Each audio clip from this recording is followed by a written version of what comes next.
Parlons de l'eau micellaire. Aujourd'hui, je vais vous expliquer tout sur l'eau micellaire. Mais avant, s'il vous plaît, enregistrez la vidéo là parce que c'est très important. Je vois beaucoup de personnes utiliser l'eau micellaire sans savoir dans quel cas il faut l'utiliser, dans quel cas il faut pas l'utiliser, sans savoir même ce que c'est, de quoi est-ce elle est constituée cette eau.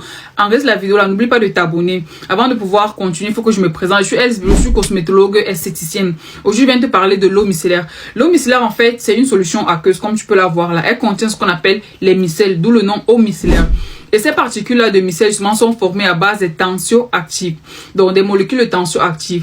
Maintenant, comment les molécules de tensioactifs là agissent donc pour former cette eau micellaire que tu vois là donc. Ces micelles contenues dans de l'eau micellaire se forment donc lorsque ces tensioactifs là sont dispersés dans de l'eau. Quand tu prends les tensioactifs, tu disperses ça dans de l'eau. Il y a deux parties qui se forment. Il y a la partie qu'on appelle la partie hydrophobe et la partie hydrophile. Qu'est-ce qu'une particule ou bien qu'est-ce qu'une substance hydrophobe? Une substance hydrophobe, comme on dit phobe, ça veut dire je déteste. Donc c'est une substance, en français on dit substance qui n'aime pas l'eau. Mais en termes techniques, enfin en termes scientifiques, les hydrophobes, les substances hydrophobes sont des substances qui sont incapables de former des liaisons d'hydrogène avec de l'eau.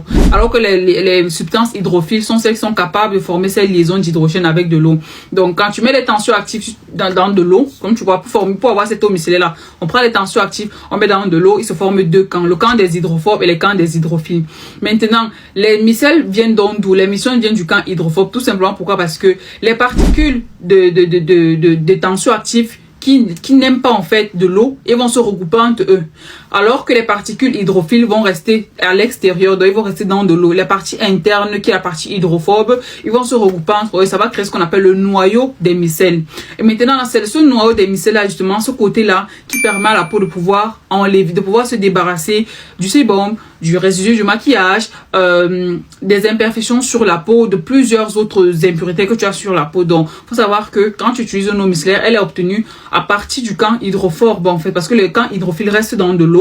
La partie hydrophobe, c'est ça qui forme les particules de micelles, qui est le côté le plus traitant, si tu peux dire ça comme ça. Maintenant, comment est-ce que tu vas utiliser l'eau micellaire? Faut savoir que l'eau micellaire, c'est une eau en fait honnêtement qui est favorable à tout type de peau. Peau sèche, peau grasse, peau sensible, l'eau micellaire, franchement c'est top. Ça aide beaucoup à pouvoir enlever le sébum, enlever le maquillage, enlever la crème solaire, à nettoyer le visage en profondeur. Mais le problème avec ça, c'est que ces particules de micelles, comme je t'ai expliqué là, c'est justement pourquoi je t'ai expliqué ça, doivent être rincées. Quand tu utilises l'eau micellaire, il est toujours recommandé de pouvoir rincer parce que les particules de micelles sur la peau ne sont pas favorables pour une bonne santé de la peau. Il est recommandé de rincer ces eaux micellaires là, sauf certaines eaux qui ont des particularités précises. C'est pour ça qu'il faut bien lire la description de l'eau micellaire que tu achètes pour savoir si tu dois ou pas la rincer en fait sur ta peau lorsque tu l'appliques. Donc, sinon c'est un bon actif qui aide à pouvoir démaquiller le visage, enlever les sébums et vraiment enlever la crème solaire et tout. Mais à défaut d'utiliser une eau micellaire, moi je recommande plus les baumes démaquillants. Donc parce qu'on l'utilise en d'autres termes beaucoup plus dans le cadre du démaquillant. Mais moi je recommande d'utiliser soit les huiles, soit les baumes démaquillants.